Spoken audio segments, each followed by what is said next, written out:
আজকে আমরা সাইয়েদনা ওমরে ফারুকের বায়োগ্রাফি সম্পর্কে জানব। ওমরে ফারুক রাদিয়াল্লাহু তাআলা আনহু, the super hero of this উম্মাহ। এই উম্মার সুপার হিরো তিনি, ঠিক কিনা? ওনার মুখের আগে লাঠি চলতো বেশি। সুবহানাল্লাহ পড়বেন না? মাঝে মাঝে লাঠি চালানোরও দরকার আছে না নাই? সাইয়েদনা ওমরে ফারুক আমাদের জন্য অনুপ্রেরণা। Is the real super hero of Muslim উম্মাহ। তিনি এই উম্মার রিয়েল সুপার হিরো। এজন্য ওনার জীবনী থেকে আমরা কিছু শিক্ষা নেওয়ার চেষ্টা করব ইনশাআল্লাহ। পড়েন সাইয়েদনা ওমরে ফারুক কিভাবে ইসলাম ধর্ম গ্রহণ করলেন, কিভাবে বিশ্বনবীর প্রাণের কলিজার টুকরা হলেন, এটা দিয়ে আমরা শুরু করি। আল্লাহ তাআলা সাইয়েদনা ওমরে ফারুকের হৃদয়ের মধ্যে 3টা ধাক্কা মেরেছেন, ইমানের ধাক্কা। আওয়াজ করে বলতে হবে কয়টা? জোরে বলেন তো কয়টা? 3টা ইমানি ধাক্কা। এক হচ্ছে বিশ্বনবীর দোয়ার ধাক্কা, এক কি? দোয়ার ধাক্কা। 2 হচ্ছে সূরা হাক্কা দিয়ে দিয়েছেন আল্লাহ এক ধাক্কা, সুবহানাল্লাহ পড়বেন না? 3 হচ্ছে সূরাতু তাহা দিয়ে আল্লাহ দিয়েছেন আরেকটা ধাক্কা। এই 3টা ইমানি ধাক্কা যখন সাইয়েদনা ওমরে ফারুকের হৃদয়ে লাগলো, উনি পড়তে আরম্ভ করেছেন আশহাদু আল্লা ইলাহা ইল্লাল্লাহ ওয়া আশহাদু আন্না মুহাম্মাদান আবদুহু ওয়া রাসূলুহু। চিল্লায় পড়েন আল্লাহু আকবার। বিশ্বনবী মক্কায় বসে বসে তাহাজ্জুদের সালাত পড়ে আল্লাহর কাছে দোয়া করলেন, আল্লাহুম্মা আইজ্জাল ইসলাম বিআহাব্বির রাজুলাইনি ইলাইক। ও আল্লাহ, 2 জন লোকের নাম বলবো, 2 জনের দরকার নেই। এই 2 জনের একজনকে আপনি ইসলামের সুশীতল ছায়া তোলে এনে ইসলামকে বিজয় দান করে দেন। মুহূর্তের মধ্যে দোয়াটা কবুল করে নিয়েছে কে? বিশ্বনবী বললেন, আল্লাহ 2 জনের নাম বলবো আজকের দোয়ায়। আবি জাহাল ইবনে হিশাম, হয়তো হিশামের বেটা আবু জাহেলকে আপনি ইসলামের ভিতরে নিয়ে আসেন, কিংবা ওমর ইবনুল খাত্তাব, খাত্তাবের বেটা ওমরকে আপনি ইসলামের ছায়া তোলে নিয়ে আসেন। ওমরে ফারুকের জন্য দোয়াটা কবুল করে নিয়েছে কে? মক্কার যে অবস্থা, আল্লাহর হাবিব সাল্লাল্লাহু আলাইহি ওয়াসাল্লাম বুঝলেন মক্কার এই 2 জনের একজন যদি আমার সাথে না থাকে তাহলে মক্কায় দাওয়াতি কাজ চালিয়ে যাওয়া যাবে। আল্লাহর বললেন, আল্লাহ বেশি চাই না, এই 2 জনের একজন, হয় আবু জাহেল নয় ওমর, হয় আবু জাহেল নয় ওমর। বিশ্বনবী যখন দোয়া করলেন, এই দোয়ার একটা ইমানি ধাক্কা, নুরানি ধাক্কা সাইয়েদনা ওমরে ফারুকের হৃদয়কে স্পর্শ করে ফেললো। দোয়া ইজ লাইক এ মিসাইল। এই যে আমরা দোয়া করি, এটা মিসাইলের মতো। যুদ্ধে মিসাইল হামলা করে না? মিসাইল হামলা করার পরে এই মিসাইল লক্ষ্য বস্তুতে যে ভেদ করে, ঠিক কিনা? তেমনি দোয়ার মতো যদি আপনি দোয়া করতে পারেন, আপনি যেই জন্য দোয়া করেছেন ঠিক ওই জায়গায় যে আপনার দোয়া স্পর্শ করে। সুবহানাল্লাহ পড়বেন না? বিশ্বনবীর দোয়ার মাধ্যমে প্রথমে সাইয়েদনা ওমরে ফারুকের হৃদয়ে এক ধাক্কা লাগলো। 2 নম্বরে রব্বুল আলামিন সূরাতুল হাক্কা দিয়ে ওমরে ফারুকের হৃদয়ের মধ্যে দিলেন এক ধাক্কা। পড়েন আল্লাহু আকবার। কোরআনের ভেতরে সূরাতুল হাক্কা নামে একটা সূরা আছে না নাই? আল হাক্কাতু মাল হাক্কা ওয়া মা আদরাকা মাল হাক্কা। পড়েন আল্লাহু আকবার। বিশ্বনবী যখন দোয়া করলেন, ওই দোয়া যখন সাইয়েদনা ওমরে ফারুকের হৃদয়ে স্পর্শ করলো, সাইয়েদনা ওমরে ফারুক সব সময় বিশ্বনবীরে ফলো করতে আরম্ভ করলেন। বিশ্বনবী ডানে গেলে লুকিয়ে লুকিয়ে ওমর ফারুক ডানে যায়, বিশ্বনবী বায়ে গেলে লুকিয়ে লুকিয়ে ওমরে ফারুক বায়ে যায়। বিশ্বনবী একবার মসজিদুল হারামে যে নামাজ পড়তে শুরু করলেন, ওমরে ফারুক তখন বিশ্বনবীর পিছু পিছু ছদ্মবেশে পেছন থেকে যে বিশ্বনবী কিভাবে নামাজ পড়ে দেখতে শুরু করলেন। বিশ্বনবী ইন দা মিন টাইম এশার নামাজে আল হাক্কাতু মাল হাক্কা তেলাওয়াত শুরু করে দিলেন। আল হাক্কাতু মাল হাক্কা তেলাওয়াত শুরু করে দিলেন। তেলাওয়াত করতে করতে বিশ্বনবী যখন তেলাওয়াত করতেছে, ওমরে ফারুক এরকম দুলতেছে আর মজা পাচ্ছে। ওমিয়া বিশ্বনবীর কণ্ঠ বুঝি আমার মতো কণ্ঠ? আপনার মতো কণ্ঠ? আহমদ বিন ইউসুফের কণ্ঠ? আব্দুল বাসিতের কণ্ঠ না? আহা, বিশ্বনবীর গলায় যে কি সুরের ঝংকার আল্লাহ দিয়েছেন, কি সুরের লহরি আল্লাহ দিয়েছেন, একবার যে শুনতো পাগল হয়ে যেত। আল্লাহু আকবার। বিশ্বনবী সূরা হাক্কা মন্ত্রমুগ্ধ তেলাওয়াতে, মন্ত্রমুগ্ধ সুর দিয়ে, মন্ত্রমুগ্ধ কণ্ঠ দিয়ে তেলাওয়াত করতে লাগলেন। এশার সালাতে ওমরে ফারুক দুলতে লাগলেন। ওমরে ফারুক যত শুনেন অবাক হয়ে যায়, যত শুনেন অবাক হয়ে যায়, যতই শুনে অবাক। কিরে? কারণ তিনি আরবি ভাষা বুঝতেন, এত সুন্দর শব্দের গাঁথুনি। এত প্রাঞ্জল বর্ণনা, এত সুন্দর অন্তমিল, এটা কবিতা না হয়ে পারে না।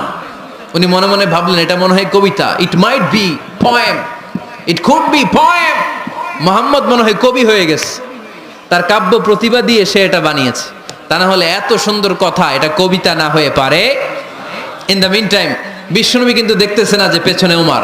বিশ্বনবী তেলাওয়াত করছিলেন, ইন দ্য মিন টাইম বিশ্বনবী পড়ছিলেন ওমা হুয়া বিকাউলি শাইরিন কলিলাম মা তুমিনুন। এই আয়াতের অর্থ হলো এটা কোনো কবির কথা নয়, খুব অল্প সংখ্যক লোকই তোমরা ঈমান আনো। সুবহানাল্লাহ পড়ে। এটাকে বলে কোইন্সিডেন্ট। কোইন্সিডেন্ট, হুট করে অনেক সময় মিলে যায়, যায় কি যায় না? আপনি একজনের কথা ভাবতেছেন ভাবতেছেন, বাজারে গেলেন, বাজারে যেই দেখেন ওই লোকটা দাঁড়ায় আছে, এরকম হয় কি হয় না? কোইন্সিডেন্ট। ওমরে ফারুক মনে মনে যেটা ভাবতেছে ওই কথা দিয়ে বিশ্বনবী তেলাওয়াত করতেছে, আল্লাহু আকবার। বিশ্বনবী যে আয়াত তেলাওয়াত করছিলেন, আয়াতের অর্থ হলো এটা কোনো কবির বানানো কবিতা না, খুব অল্প সংখ্যক লোকই তোমরা ঈমান আনো। ওমরে ফারুক আটকে উঠলেন, থমকে দাঁড়ালেন। ঘটনা কি? আমি মনে মনে ভাবলাম কিরে এত সুন্দর কথা, এটা তো মানুষের কথা হতে পারে না, এটা নিশ্চয়ই কবিতা, কবির কথা। কিন্তু মোহাম্মদ এখন আবার পড়তেছে ওমা হুয়া বিকাউলি শাইর, এটা কোনো শায়েরের কবির কথা নয়। কলিলাম মা তুমিনুন, অল্পই তোমরা ঈমান আনো। তার মানে আমার মনে যা চলে মোহাম্মদ এটা টের পায়। মোহাম্মদ গণক, নাউজুবিল্লাহ পড়বেন না? মোহাম্মদ অনেক বড় মাপের একজন গণক। মানুষের হৃদয়ে কি চলে, মনে মনে কি ভাবে, মোহাম্মদ না দেখেও বলে দিতে পারে। ইন দ্য মিন টাইম বিশ্বনবী পরের আয়াতে পড়লেন ওয়ালা বিকাউলি কাহিনিন কলিলাম মা তাযাক্কারুন। এই আয়াতের অর্থ হলো এটা কোনো গণকের বানানো গণনা নয়, খুব অল্প সংখ্যক লোকই তোমরা উপদেশ হিসেবে এটাকে মানো। সুবহানাল্লাহ পড়েন। এবার আর ওমরে ফারুকের সহ্য হয় না, কি আজীব তামাশা। প্রথমে মনে করলাম কবিতা, মোহাম্মদ কয় কবি না, সে কবি না, এটা কবিতা না। তারপর ভাবলাম সে গণক, সে আয়াত পরে পরে বলে দিল এটা গণনা নয়, তাহলে এটা কি? এটা কি কবিতাও না গণনাও না, তাহলে এটা কি? বিশ্বনবী তখন পড়লেন তানজিলুম মির রাব্বিল আলামিন। সুবহানাল্লাহ পড়েন। পরের আয়াত ছিল তানজিলুম মির রাব্বিল আলামিন। এটা দুনিয়ার কোনো কবির বানানো কবিতা না, এটা কোনো গণকের গণনা না, এটা কোনো সাহিত্যিকের বানানো সাহিত্য নয়, এটা মহাবিশ্বের পরিচালক রব্বুল আলামিনের কাছ থেকে পাঠানো কিতাব কোরআন। সূরা হাক্কার ধাক্কায় ওমরে ফারুক কাইত। প্রথমে ধাক্কাটা লাগলো যে দোয়া। বিশ্বনবী তাহাজ্জুদে কেঁদে দোয়া করলেন, আল্লাহ হয় আবু জাহেলরে দিবা নাইলে ওমররে দিবা। ওই দোয়া ওমরে ফারুকের হৃদয়ে ছোঁয়া লেগেছে।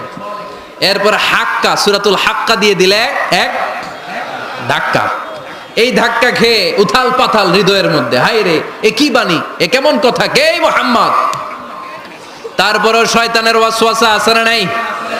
আল্লাহ বলে যতই ওয়াসওয়াসা ওমরকে দেয়া হোক, আমি ওমরে ফারুককে এই মুসলিম উম্মতের সেনাপতি বানিয়ে ছাড়বো, আমি সেনাপতি বানাবো। এবার 3 নাম্বার ডোজ। ডাক্তারের কাছে গেলে প্রথমে দেখবেন সিম্পল ডোজ দেয়, নরমাল ওষুধ, এটাতে কাজ না হলে ডোজ বাড়ায়, একেবারে কাজ না হলে অ্যান্টিবায়োটিক মারে, আছে না নাই? আল্লাহ প্রথমে দোয়ার ছোঁয়া লাগালেন, তারপর সূরা হাক্কা দিয়ে ধাক্কা মারলেন, এরপরে রব্বুল আলামিন বলেন এবার 3 নাম্বার ডোজ সূরা তহা দিয়ে আমি তোমার হৃদয়টারে উজালা বানায় দেব রে ওমর।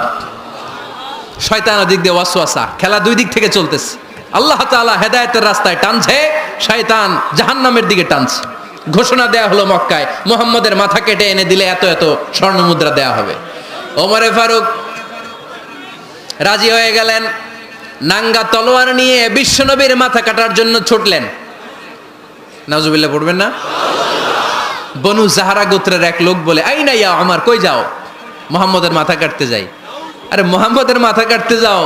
তোমার বোন ফাতিমা বিনতে খাত্তাব আর তোমার বোন জামাই সাঈদ কদ সাবা, এরা তো ধর্ম ত্যাগ করে ফেলছে, এটা তো আমাদের ধর্ম ত্যাগ করে মুহাম্মদের ফলোয়ার হয়ে গেছে। আগে ওমর ঘর সামলাও, পরে মুহাম্মদের মাথা কাটতে যেও। ওমরে ফারুক অবাক হয়ে গেলেন, তলোয়ার নিয়ে বিশ্বনবীর দিকে না যে নিজের বাড়ির দিকে চলে গেলেন। বিশ্বনবীর আপন বোন ফাতিমা বিনতে খাত্তাব, বোন জামাই সাঈদ আর খাব্বাব রাদিয়াল্লাহু তাআলা আনহু 3 জন মিলে সূরা তহা তেলাওয়াত করছিলেন। পড়েন সুবহানাল্লাহ। মক্কায় লুকিয়ে লুকিয়ে দাওয়াত হতো। খাব্বাব রাদিয়াল্লাহু তাআলা আনহু একটা চামড়ার ফলকের মধ্যে সূরা তহার কয়েকটা আয়াত এনে ওমরে ফারুকের বোন আর বোন জামাইকে শিক্ষা দিচ্ছে, ট্রেনিং দিচ্ছে। সুবহানাল্লাহ পড়েন। লুকিয়ে লুকিয়ে ওমরে ফারুক যখন ঘরে চলে আসলেন, এরা তটস্থ হয়ে গেল।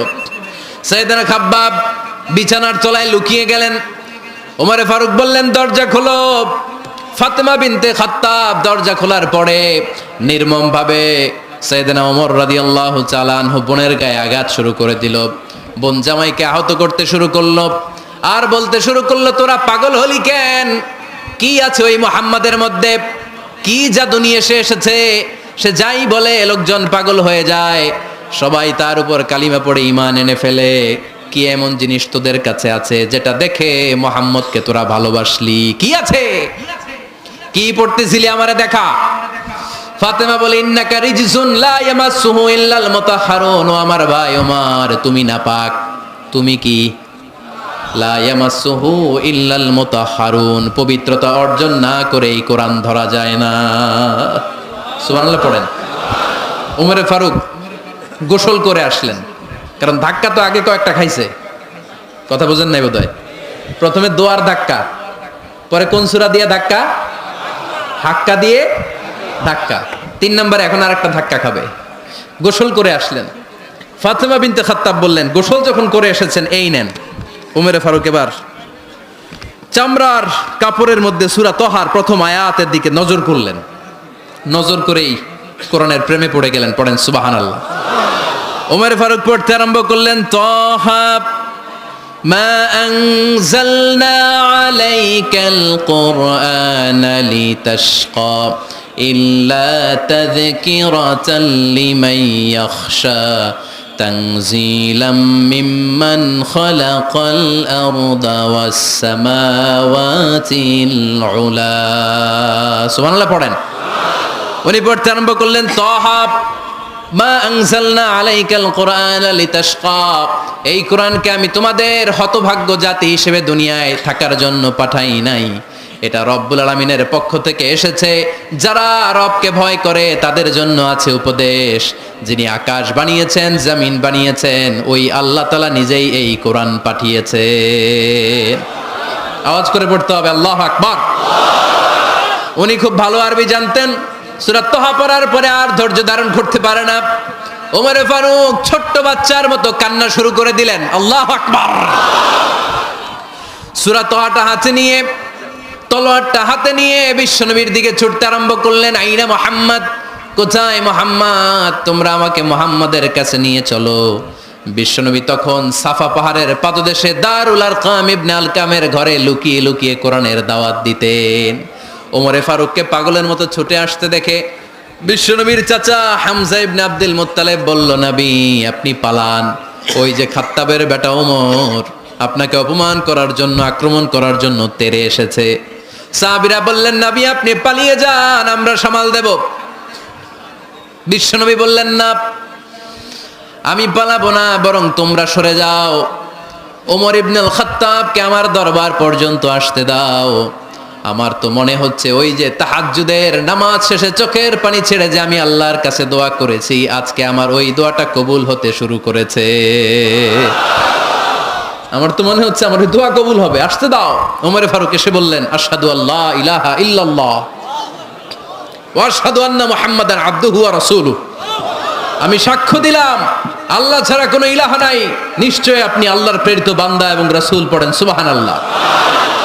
ওমরে ফারুক যখন কালিমা শাহাদা পড়ে মুসলমান হয়ে বিশ্বনবীর হাতে হাত রাখলেন, মুসলিম সাহাবীদের মধ্যে খুশি আর আনন্দের বন্যা বয়ে গেল। মুসলিম হাতে গোনা সাহাবারা আল্লাহর প্রশংসা করলেন। বিশ্বনবী সাইয়েদনা ওমরে ফারুককে জড়িয়ে ধরলেন। ওমরে ফারুক এবার বিশ্বনবীরে বললেন, নবী গো, আলাসনা আলাল হক, আমরা কি সত্যের উপরে আছি নাকি আমরা ভুলের উপরে আছি? বিশ্বনবী বললেন, বালা নাহনু আলাল হক, আমরাই সত্যের উপরে আছি। সুবহানাল্লাহ পড়েন। আলাসনা আলাল হক, নবী আমরা কি সত্যের উপরে নাই?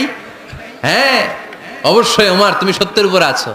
ওমরে ফারুক বললেন, তাহলে ফাফিমাল ইখতিফা, তাহলে লুকায় লুকায় আর দাওয়াত দেব কেন? আমি তো কালিমা পড়ে ফেলছি, আসেন আমার সাথে বের হই। ফাফিমাল ইখতিফা, আর লুকায় লুকায় কেন? আসেন আমরা বাইরে বেরোই। বিশ্বনবী বললেন, ওমর এটা মাক্কি জীবন, এখানে আমরা একটু গোপনে গোপনে দাওয়াত দিতে চাই। ওমরে ফারুক বলে, না, আমার দায়িত্ব, আমি একটা মিছিল দিতে চাই নবী। আল্লাহর নামের তাকবীর দিতে দিতে দারুল আরকাম থেকে শুরু করে মসজিদুল হারাম পর্যন্ত একটা মিছিল দিয়ে আমি মক্কা কাঁপাইয়া দেব। অনুমতি দেন। বিশ্বনবী দিতে চায় না। ওমর ফারুক অনেক বুঝানোর পরে স্বল্প পরিসরের একটা অনুমোদন পাওয়া গেল বিশ্বনবী সাল্লাল্লাহু আলাইহি ওয়াসাল্লামের কাছ থেকে। কিন্তু মিছিল যে দিবে, মিছিলের জন্য লোকের দরকার আছে না নাই? এখানে লোক নাই, আমি একাই মিছিল দিতেছি। এটা জমবে, মিছিল জমবে।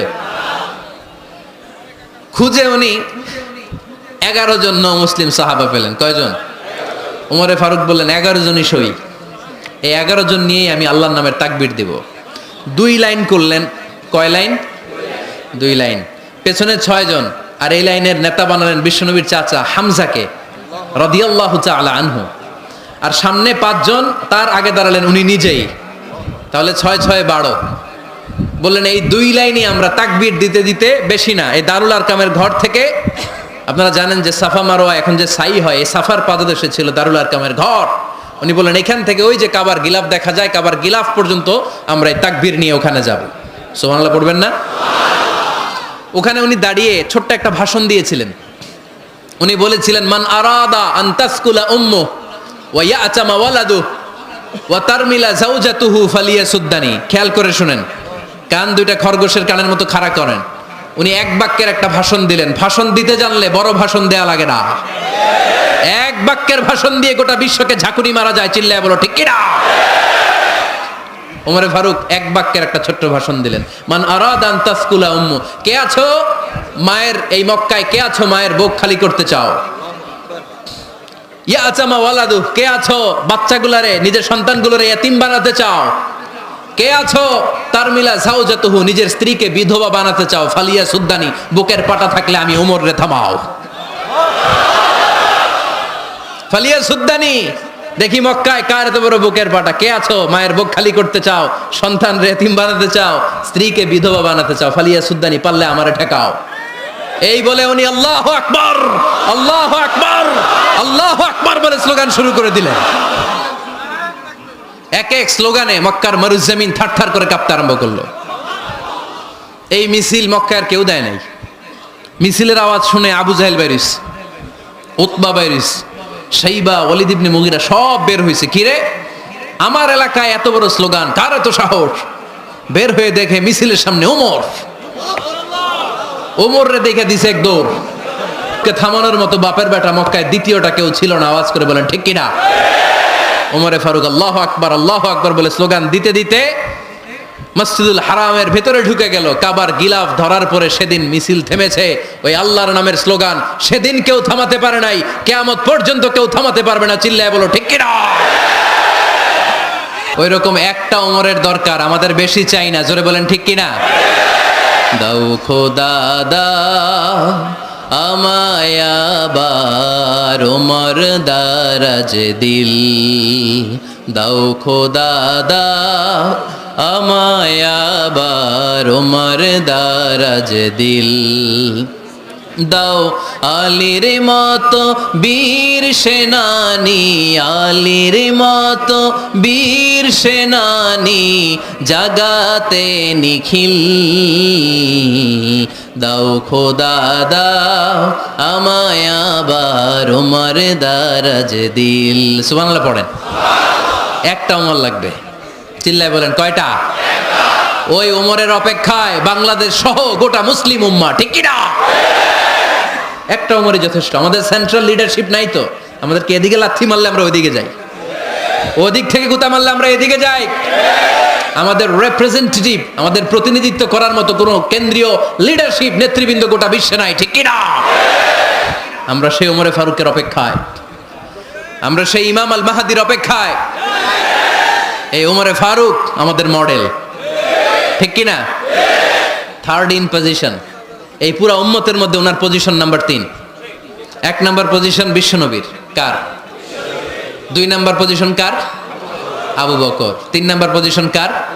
ওমরে ফারুকের। বিশ্বনবী বলতেন লা নবিয়্যা বা'দি, লা নবিয়্যা বা'দি, আমার পরে কোনো নবী নাই। ওয়ালা রাসূলা, আমার পরে কোনো রাসূলও নাই। আমার নবীর পরে আর কোনো নবী আছে? আমার নবীর পরে আর কোনো রাসূল আছে? এই যে কাদিয়ানি যে একটা সম্প্রদায় আছে, এরা কি মুসলিম নাকি অমুসলিম? মুসলিম সম্প্রদায়ের সাথে এদের কোনো সম্পর্ক নাই। চিল্লা বলেন ঠিক কি না? এরা যদি মুসলমান হতে চায়, আমার নবী দ্য লাস্ট মেসেঞ্জার, বিশ্বনবীকে খাতামুন নবী হিসেবে সংবাদ সম্মেলন করে গোটা বিশ্বকে জানায় দিতে হবে, তারপরে তাদেরকে আমরা মুসলিম হিসেবে স্বীকৃতি দিব। চিল্লায় বলেন ঠিক কি না? তা না হলে তারা কোন ধর্মের এটাকে জানায় দিতে হবে। No inferiority complex, no identity crisis. Identity ক্রাইসিসে থাকা যাবে না। আপনারা কোন ধর্মের এটা জানায় দেন। আপনারা বিশ্বনবীরও শেষ নবী মানবেন না, আবার মুসলিম বলেও নিজেদেরকে ট্যাগ লাগাতে চাইবেন। সাধারণ মুসলমানরা এটা এই ধোঁকাবাজি মানে না। চিল্লায় বলেন ঠিক কি না? আমার নবীর পরে কোনো নবী নাই, আমার রাসূলের পরে কোনো রাসূল নাই, ঠিক কি না? আল্লাহর হাবিব বলতেন, লাউ কানা বাদি নবিয়্যুন লাকানা উমর, তবে আমার পরে যদি নবী হওয়ার যোগ্যতা কারো থাকে, আমার ওমরের ওই যোগ্যতা আছে। সুবহানাল্লাহ পড়েন। এজন্য আমরা একটা ওমর চাই। কয়টা? বেশি লাগবে? নেতার মতো নেতা কয়টা লাগে? জোরে বলেন কয়টা? Enough, that's enough. Omar Farooq, our super hero. ওনার সাথে বিশ্বনবী সাল্লাল্লাহু আলাইহি ওয়াসাল্লামের মুসাহারার সম্পর্ক ছিল। ওমরে ফারুক যে বিশ্বনবীর শ্বশুর, এটা অনেকে জানেই না। ওমরে ফারুক রাদিয়াল্লাহু তাআলা আনহু বিশ্বনবীর শ্বশুর ছিলেন। এটা আজকে নতুন শুনছেন। কে কে হাত তোলেন? দেখছেন হুজুর? সঠিক বলছি না আমি? অনেকে আমরা জানি না। মাশাআল্লাহ, জানতে লজ্জা নাই, শিখতে লজ্জা নাই। লজ্জা হচ্ছে অজ্ঞতায় আর মূর্খতায়, ঠিক কি না? আমরা শিখতে রাজি আছি। যে কথা বলে আমরা তার ছাত্র। আমার আগে হুজুর কথা বলতেছিলেন, আমরা ছিলাম ছাত্র। এখন আমি কথা বলতেছি, এখন আমরা সবাই হয়ে গেছি ছাত্র, ঠিক কি না? যিনি বলেন তিনি শিক্ষক, বাকিরা আমরা ছাত্র, ঠিক কি না? চার খলিফার দুই খলিফা, ইসলামের চার খলিফার দুই খলিফা বিশ্বনবীর মেয়ের জামাই, আর বাকি দুই খলিফা বিশ্বনবীর শ্বশুর। সুবহানাল্লাহ পড়েন। সাইয়েদনা আলী রাদিয়াল্লাহু তাআলা আনহু, সাইয়েদনা উসমান যুন-নূরাইন বিশ্বনবীর মেয়ের জামাই। উসমান রাদিয়াল্লাহু তাআলা আনহুর কাছে বিশ্বনবী দুই মেয়েকে বিয়ে দিয়েছিলেন। একজন মারা যাওয়ার পরে আরেকজন। বিশ্বনবী বলেছেন, এরপরে আরেকটা থাকলে ওইটারও বিয়ে দিতাম। সুবহানাল্লাহ পড়বেন না? দুইজন ছিল মেয়ের জামাই আর দুইজন ছিল শ্বশুর। সাইয়েদনা আবু বকর শ্বশুর, বিশ্বনবীর স্ত্রী আম্মাজান আয়েশা রাদিয়াল্লাহু তাআলা আনহার বাবা। বিশ্বনবীর স্ত্রী আম্মাজান হাফসা রাদিয়াল্লাহু তাআলা আনহার বাবা ছিল সাইয়েদনা ওমর ফারুক। চিল্লায় পড়েন আল্লাহু আকবার। জানো তো পজিশন না? সাইয়্যিদু কুহুলিল জান্নাহ, জান্নাতে যত নারীরা যাবে, নারীদের সর্দারিনী হবে সাইয়্যিদাতুনা ফাতেমা রাদিয়াল্লাহু তাআলা আনহা। এই ফরিদপুরের যত ইয়াং স্টারেরা, তোমরা যারা জান্নাতে যাবে, তোমাদের লিডার হবে সাইয়েদনা হাসান আর হুসাইন রাদিয়াল্লাহু তাআলা আনহুমা। আর বয়স্ক মুরব্বীরা যারা জান্নাতে ঢুকবেন, আপনাদের লিডার হবে সাইয়েদনা আবু বকর আর সাইয়েদনা ওমর ফারুক রাদিয়াল্লাহু তাআলা আনহু। সুবহানাল্লাহ পড়তে পারলেন না? ওমর ফারুক এটা সাধারণ কোনো ক্যারেক্টারিস্টিক্স নয়। ওনাকে আল্লাহ তাআলা নলেজও দিয়েছেন, আবার দিনদারিও দিয়েছেন। আমার দিনী ভাইয়েরা খেয়াল রাখবেন, কোনো আলেমের মধ্যে বা কোনো নেতার মধ্যে যদি এই দুইটার সমন্বয় আপনি পান, যে তার জ্ঞানও আছে আবার দিনদারিও আছে, he belongs the knowledge and he belongs the তাকওয়া, সে গোটা বিশ্বকে জয় করে ফেলবে, ঠিক কি না? যার মধ্যে জ্ঞান আছে, যার মধ্যে তাকওয়া আছে, তারে কেউ থামায় রাখতে পারে? ওমরে ফারুককে এই দুই নেয়ামত দিয়ে ধন্য করেছে কে? সহিহ বুখারীর বর্ণনা। বিশ্বনবী সাহাবীদের সামনে একটা স্বপ্নের কথা বলছেন। বিশ্বনবী বললেন, আমি স্বপ্নে দেখলাম আমার আঙ্গুলের ফাঁকা থেকে দুধ বের হচ্ছে। আমি তৃপ্তি সহকারে দুধ খেলাম। খাওয়ার পরে দেখলাম আঙ্গুলের মধ্যে একটু দুধ লেগে আছে। আমার আঙ্গুলে অতিরিক্ত লেগে থাকা দুধটা আমি ওমরে ফারুকের মুখের মধ্যে লাগিয়ে দিলাম। সাহাবারা বললেন, ইয়া রাসূলুল্লাহ, ইয়া হাবিবাল্লাহ, মাযা আওয়ালতা বিহি, এই স্বপ্নের আপনি কি ব্যাখ্যা করলেন, আমরা তো বুঝলাম না। বিশ্বনবী বললেন, আওয়ালতু বিহি আল ইলম, আমি এই দুধ দিয়ে জ্ঞানের ব্যাখ্যা করেছি, কারণ ওমরকে আল্লাহ যেই জ্ঞান দিয়েছে গোটা বিশ্বের কাউকে এত জ্ঞান দেয় না। এজন্য স্বপ্নে যদি কেউ দেখেন যে আপনি দুধ খাচ্ছেন, তার মানে আল্লাহ তাআলা আপনার জ্ঞান বাড়ায় দিবে। ওমরে ফারুককে দুধ খেয়ে অতিরিক্ত দুধের অংশটা বিশ্বনবী আবু বকর রাদিয়াল্লাহু তাআলা আনহুর মুখে দেন নাই, সাইয়েদনা উসমানের মুখে দেন নাই। আলী রাদিয়াল্লাহু তাআলা আনহুর মুখে দেন নাই, স্বপ্নে ওই অতিরিক্ত লেগে থাকা দুধটা বিশ্বনবী ওমরে ফারুকের ঠোঁটের মধ্যে লাগিয়ে দিয়েছেন। এই হাদিস থেকে প্রমাণ হয় আল্লাহ তাআলা জ্ঞানের নেয়ামতে সাইয়েদনা ওমরে ফারুককে ধন্য করেছেন। আবার বুখারীর বর্ণনা, বিশ্বনবী সাল্লাল্লাহু আলাইহি ওয়াসাল্লাম আরেকটা স্বপ্নের বর্ণনা দিচ্ছেন। তিনি বললেন, তোমাদের সবাইকে স্বপ্নে আমার সামনে দাঁড় করানো হলো। আমি দেখলাম তোমাদের কারো জুব্বা নাভি পর্যন্ত, কারো জুব্বা হাঁটু পর্যন্ত, কারো জুব্বা টাকনু পর্যন্ত। ওমরে ফারুককে যখন স্বপ্নে আমার সামনে দাঁড় করিয়ে দেয়া হলো, আমি দেখলাম ওমরের জুব্বা এত লম্বা, ওমর টেনে হিচড়ে তার জুব্বা নিয়ে সামনে হেঁটে যাচ্ছে। সাহাবারা বললেন, ফামাযা আওয়ালতা বিহি ইয়া রাসূলুল্লাহ, ও আল্লাহর রাসূল, এই স্বপ্ন দিয়ে আপনি কি বুঝাতে চাইলেন? আমরা কিছু বুঝলাম না। বিশ্বনবী বললেন, আউয়ালতু বিহি আদ-দীন, আমি এই হাদিসের দ্বারা দিনের ব্যাখ্যা করলাম। যার জামা যত লম্বা তার দিনদারি তত বেশি। সুবহানাল্লাহ, আসতে পড়েন। স্বপ্নে দেখলেন কোন সাহাবীর জুব্বা নাভি, কোন সাহাবীরটা হাঁটু, কারোটা টাকনু, কিন্তু ওমরে ফারুকের জুব্বা এত লম্বা, ইয়াজুরু সাওবাহু, তিনি তার জুব্বা টেনে হিচড়ে যাচ্ছেন। বিশ্বনবী বললেন, এটা দ্বারা আমি দিন, আমি তাকওয়া, দিনদারি, তাকওয়া, এটার ব্যাখ্যা করেছি। তার মানে ওমরে ফারুকের তাকওয়ার সামনে সব তাকওয়া পানি হয়ে যাবে। কোন সুবহানাল্লাহ। আল্লাহ তাআলা সাইয়েদনা ওমরে ফারুককে দিনের জ্ঞান দিয়েছেন, তাকওয়া দিয়েছেন। যুবক ভাইয়েরা, যাকে আল্লাহ তাআলা দিনের জ্ঞান দেয়, যাকে আল্লাহ তাআলা তাকওয়ার এই গুণ দিয়ে সমৃদ্ধ করে, তার জন্য গোটা বিশ্বের সব দরজাগুলোকে ওপেন করে দেয় কে? কত বড় মুত্তাকি ছিলেন সাইয়েদনা ওমরে ফারুক। মদিনার সমাজে কয়জন মুনাফিক ছিল বিশ্বনবী ছাড়া কেউ বলতে পারতেন না।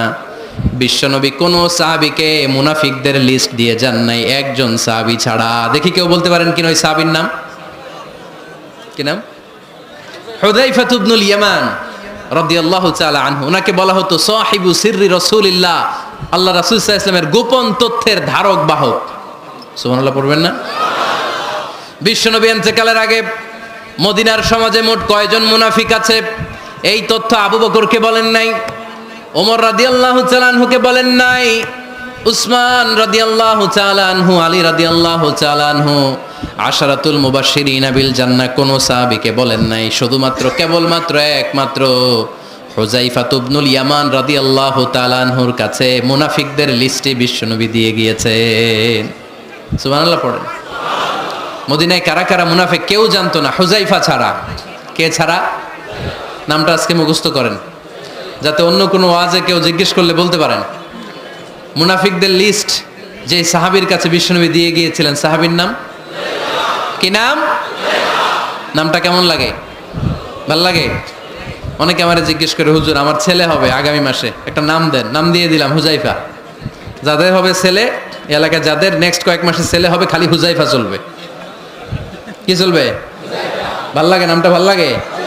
রাইখেন, অনেক সুন্দর নাম। উনি জানতেন মুনাফিক কারা। দেখেন ওমরে ফারুকের তাকওয়ার লেভেলটা কত হাই।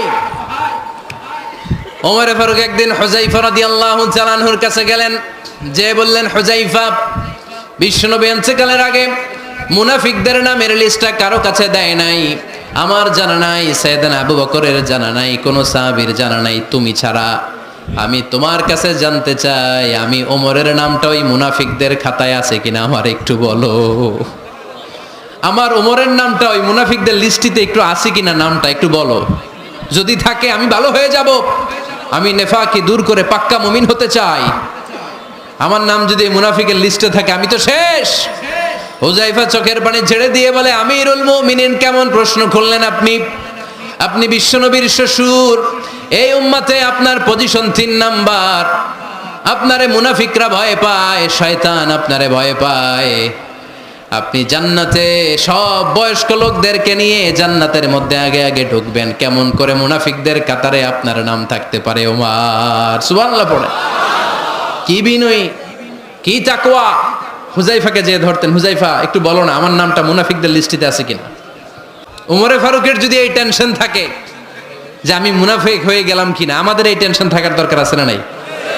হ্যাঁ, যেন সব সময় আল্লাহর কাছে দোয়া করতে হবে, আল্লাহ তুমি নেফাকি থেকে আমাদেরকে বাঁচাও। ওমরে ফারুক রাদিয়াল্লাহু তাআলা আনহু আমাদের সুপার হিরো, আমাদের সবাই বলেন আমাদের।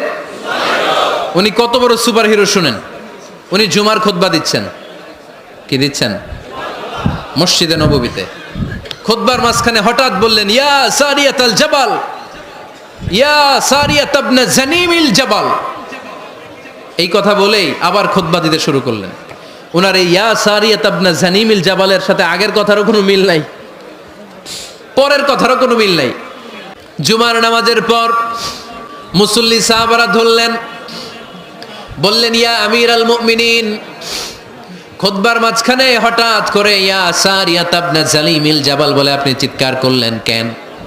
আপনার এই বাক্যের সাথে আপনার খুতবার আগের বাক্যের কোনো মিল নাই, আপনার খুতবার পরের বাক্যেরও কোনো মিল নাই।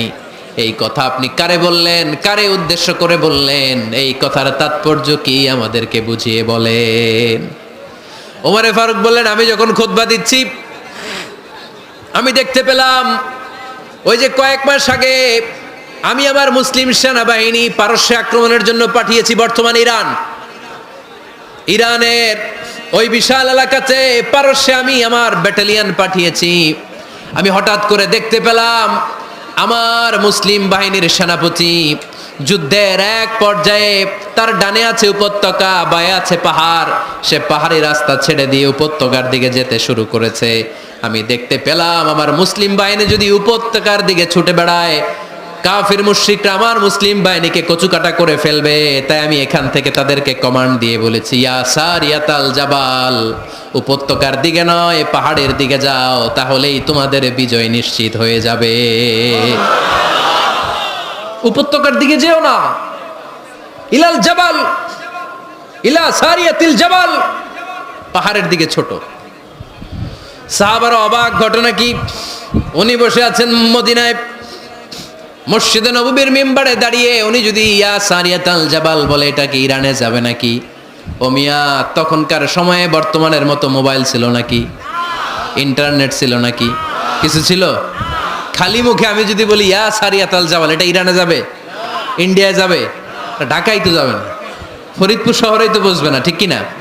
কিন্তু এটা আমিরুল মুমিনিন বিশ্বাসী সাহাবারা বিশ্বাস করে নিল। কিছু মুনাফিক ছিল, এরা কয় না ঝামেলাস, এটা তো সম্ভব না। এক কাজ করি, এই সেনাপতি যখন বিজয়ী বেশে মদিনায় ফিরে আসবে আর আমরা ধরবো। এরা দিন গুনতে লাগলো, এই সেনাপতি মুসলিম বাহিনী নিয়ে পারস্য জয় করে কবে ফিরে আসবে। এই মুনাফিকের দলগুলো কখনো সেনাবাহিনীকে অভ্যর্থনা জানাতে যেত না, কিন্তু এইবার সবার আগে মদিনার উপকণ্ঠে যে সেনাপতিদেরকে অভ্যর্থনা জানানোর জন্য ফুল নিয়ে রেডি।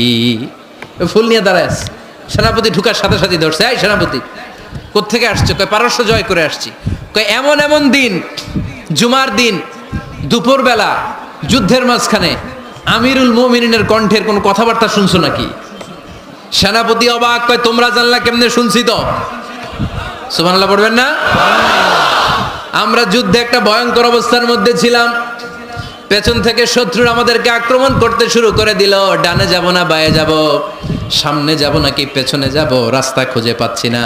ডান দিকে ছিল আমাদের উপত্যকার রাস্তা, বাঁ দিকে ছিল পাহাড়ি পথ। আমরা সোজা পথ হবে মনে করে উপত্যকার দিকে ছুটতে আরম্ভ করলাম।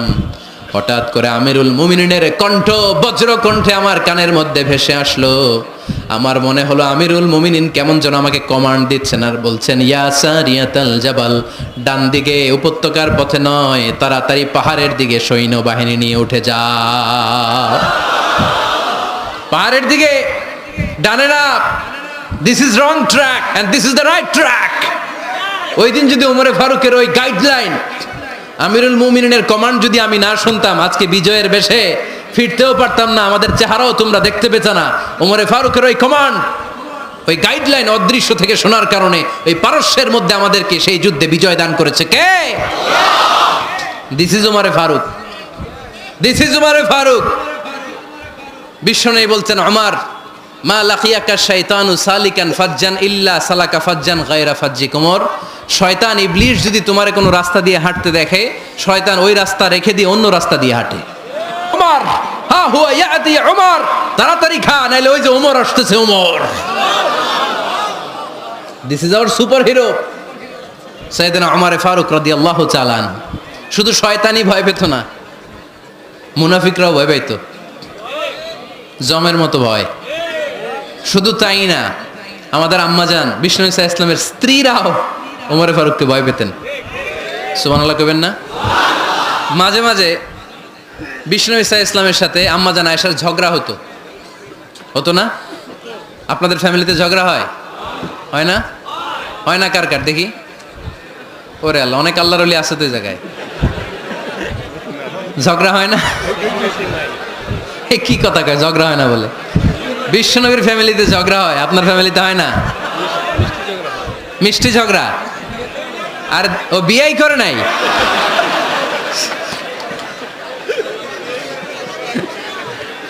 ঝগড়া তো হবেই, দাম্পত্য জীবনের মজাটাই তো এখানে।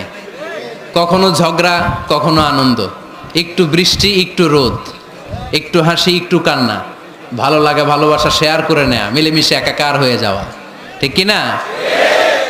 তো আল্লাহর হাবিব সাল্লাল্লাহু আলাইহি ইসলামের সাথে আম্মাজান আয়েশার ঝগড়া হতো। তো একদিন ঝগড়া হয়ে দুইজন রেগে আস, খবরদার দুইজন রেগে থাকবেন না, আবার একজন রাগলে আরেকজন থেমে যাবেন, কারণ এই ছোট্ট ঝগড়া থেকে এটা অনেক সময় বিচ্ছেদের দিকে গড়ায়।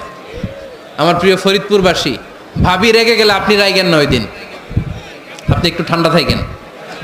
আবার আপনি রেগে গেলে, আমার মাইকের আওয়াজ যদি ভাবিরা শুনেন, আপনারা রেগে যায় না, একটু ঠান্ডা থাকবেন। দুইজনে রেগে গেলে তো তৃতীয় বিশ্বযুদ্ধ শুরু হবে, তাই না? একজন রেগে গেলে আরেকজন ঠান্ডা, কারণ এই সামান্য ঝগড়া থেকে ইগোর কারণে এটা বিচ্ছেদ আর ডিভোর্স পর্যন্ত গড়ায়। আর শয়তান এখানে উস্কানি দেয়, কারণ ইমানদারদের ফ্যামিলি ভাঙতে পারলে শয়তান সবচেয়ে বড় খুশি হয়, আর ইমানদারদের ফ্যামিলি টিকে থাকলে খুশি হয়ে যায় কে? আম্মাজান আয়েশা রাদিয়াল্লাহু তাআলা আনহার সাথে বিষ্ণু ইসা ইসলামের ঝগড়া হতো মাঝে মাঝে। একবার ঝগড়া হলো, বিষ্ণু ইসা ইসলামও রাগ, আম্মাজান আয়েশাও রাগ। তো বিষ্ণুই বললেন, আয়েশা ঝগড়া করে আর কতক্ষণ থাকবো, আসো মিটমাট করি। আয়েশা রাদিয়াল্লাহু বললেন, ঠিক আছে মিটমাট করব। তো বিষ্ণু ইসা ইসলাম বললেন, মিটমাটের জন্য কারে ডাকবো? ওমর রে ডাকি। কয় না, ওমর রে না, ওমর ও গালিজ, ওমর অনেক রাগে, আমার ডর লাগে। কয় তাহলে তোমার আব্বারে ডাকি। কয় ডাকেন। কি খুশি! মেয়েদের মধ্যে অভ্যাসটা আছে না নাই? তাহলে তোমার আব্বারে ডাকি, ডাকেন। ডেকে নিয়ে আসা হলো। আবু বকর রাদিয়াল্লাহু তাআলা আনহু দাঁড়ালেন, আম্মাজান আয়েশা দাঁড়ালেন, বিশ্বনবীও দাঁড়ালেন। বিশ্বনবী বললেন, আয়েশা তোমার আব্বা আসছে, এবার ঘটনা খুলে বলার পালা, তুমি বলবা নাকি আমি বলবো? আম্মাজান আয়েশা বললেন, আপনি বলেন, তবে ওয়ালা তাকুল ইল্লা হাক্কান, যেটা ঘটছে ওইটাই বললেন, মিথ্যা কথা কইেন না। আবু বকর রাদিয়াল্লাহু তাআলা আনহু রেগে মেগে আগুন। কি এই কথা তুমি কেমন করে বলো? বিশ্বনবীকে মিথ্যা কথা কখনো বলবে? রেগে মেগে দিলেন মেয়ের গালে এক চড়। বানিয়ে বলতেছি না, মুসনাদ আহমদ ইবনে হাম্বলের হাদিস। বাবার হাতের থাপ্পড়কে আম্মাজান আয়েশা উল্টে বললেন। সাইয়েদনা আবু বকর রাগে গড়গড় করছেন, আবার মারার জন্য তেড়ে গেলেন। এবার বাঁচার জন্য আম্মাজান আয়েশা বিশ্বনবীর পিছনে যে আশ্রয় নিলেন, বিশ্বনবী বাঁচানোর জন্য দুই হাত মেলে দাঁড়িয়ে গেলেন। পড়েন সুবহানাল্লাহ। বিশ্বনবী যখন দুই হাত মেলে দাঁড়িয়ে গেলেন, সাইয়েদনা আবু বকর রাদিয়াল্লাহু আনহু থেমে গেলেন। সাইয়েদনা আবু বকর রাদিয়াল্লাহু তাআলা আনহু ঘর থেকে বের হয়ে বারান্দায় দাঁড়ালেন। পড়েন সুবহানাল্লাহ। এবার বিশ্বনবী আম্মাজান আয়েশার কাছে যেয়ে বলেন, ইয়া আয়েশা কাইফা রাআইতিনি আনকাসতুকি মিনার রাজুল, দেখছো কেমনে বাঁচাইলাম? আমি না থাকলে ভর্তা বানাই ফেলতো আজকে। আমি বাঁচাইছি তোমারে, আমি, আমার লগে ঝগড়া করো তুমি। লজ্জায় পড়ে আম্মাজান আয়েশা খিলখিল করে হেসে দিলেন, বিশ্বনবীও হেসে দিলেন। দুইজনের হাসির মধুর আওয়াজ শুনে সাইয়েদনা আবু বকর বাইরে থেকে অবাক, কিরে এতক্ষণ না ঝড় তুফান, এখন দেখি হাসি। সালাম দিয়ে অনুমতি নিয়ে ভিতরে ঢুকলেন। ঢুকে দেখেন আম্মাজান আয়েশাও হাসে, বিশ্বনবীও হাসে। এ হাসি দেখে আবু বকর রাদিয়াল্লাহু আনহু হেসে দিলেন। আরশের উপর থেকে খুশি হয়ে গেলেন কে? এবার সাইয়েদনা আবু বকর রাদিয়াল্লাহু তাআলা আনহু বললেন, ইয়া রাসূলুল্লাহ আশরিকানি ফি সিলমিকুমা কামা আশরাকতুমানি ফি হারবিকুমা।